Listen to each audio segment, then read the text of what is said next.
எங்க வீட்டு ருசியில நம்ம இன்னைக்கு பார்க்க போறது குங்குமப்பூ ரவை அல்வா. அதற்கு முதலில் சிறிதளவு குங்குமப்பூ கூட கொஞ்சம் சுடு தண்ணி சேர்த்து 10 நிமிடம் ஊற விடுங்க.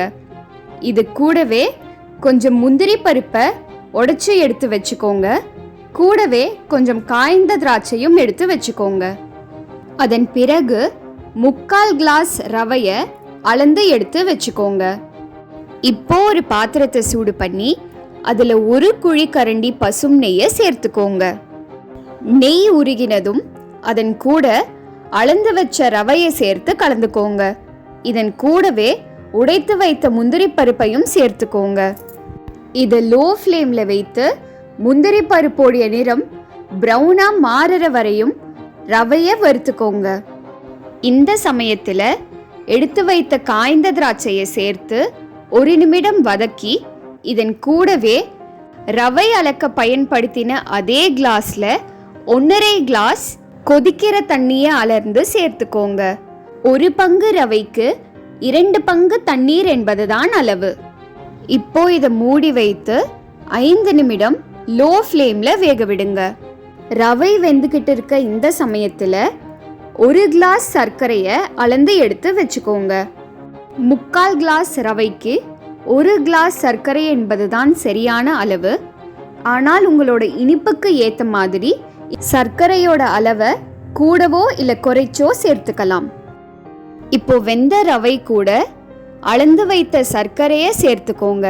சர்க்கரை கரைஞ்சு அல்வா நல்லா இலகி வர்றத உங்களால் பார்க்க முடியும். இந்த சமயத்தில் அல்வாவை கைவிடாமல் கலந்துக்கிட்டே இருங்க.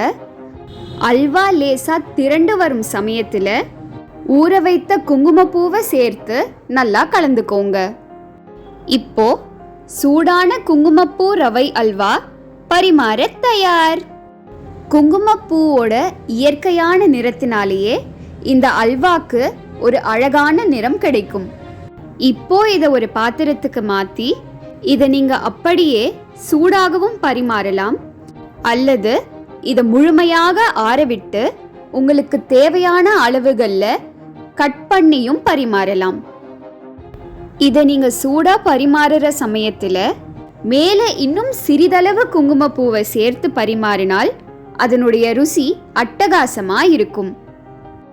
நீங்களும் இந்த பர்ஃபெக்ட் கன்சிஸ்டன்சியில் இருக்கிற குங்குமப்பூ ரவை அல்வாவை செஞ்சு சுவைத்து இதனுடைய ருசி உங்களுக்கு எப்படி பிடிச்சிருந்ததுன்னு சொல்லுங்க.